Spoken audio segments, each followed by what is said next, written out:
Does your spouse have a drinking problem, whether it's the husband or the wife? That's what I'm talking about today.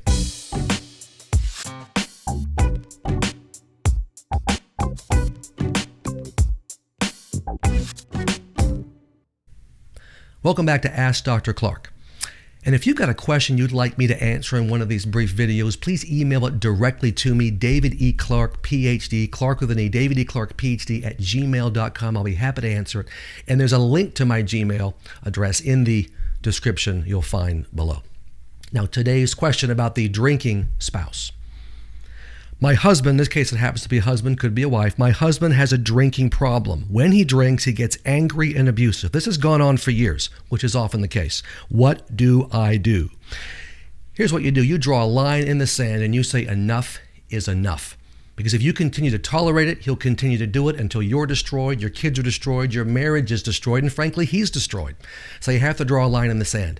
Gather a support team, family, friends, neighbors that you're close to, a pastor, Christian therapist, even your kids, if they're middle school on up, they know what's going on. Tell your support team the truth in detail of what you're living with and ask them to support you as you move forward with your plan of action, which is going to be Matthew 18, 15 through 17. And by the way, you'll find those clear steps of action in my book, I Don't Love You Anymore.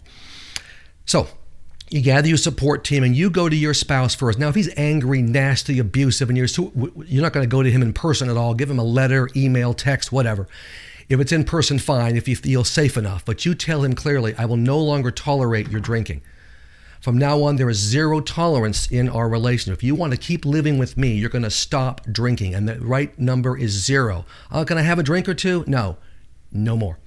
You're going to make it clear that he's going to be evaluated by a Christian psychologist or master's level therapist who knows about drinking, has expertise in the alcohol drug area. You're going to go to that first appointment to make sure it's done the right way. And you got someone that knows what the heck they're doing.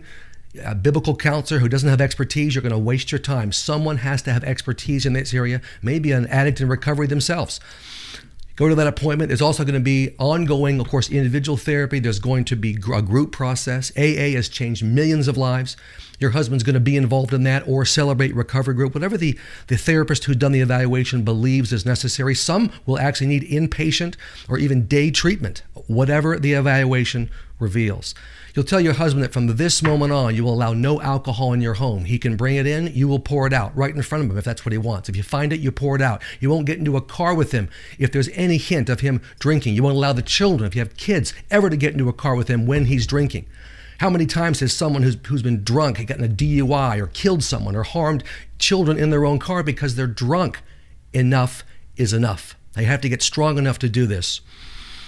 Now, if he resists any of these points, and chances are he's going to, you're going to go to the next level of Matthew 18, 15 through 17, which is 1 or 2 witnesses. You're going to get your church leaders, your pastor and other church leaders. If they have the guts, many don't, some do, they will also confront him. If he doesn't respond to that and continues to drink, you will shun him and then you will leave him. That's the way to handle it. Get my book, I Don't Love You Anymore, for the specific steps of confronting a sinner who refuses to repent. And you'll find a link to that book in the description below.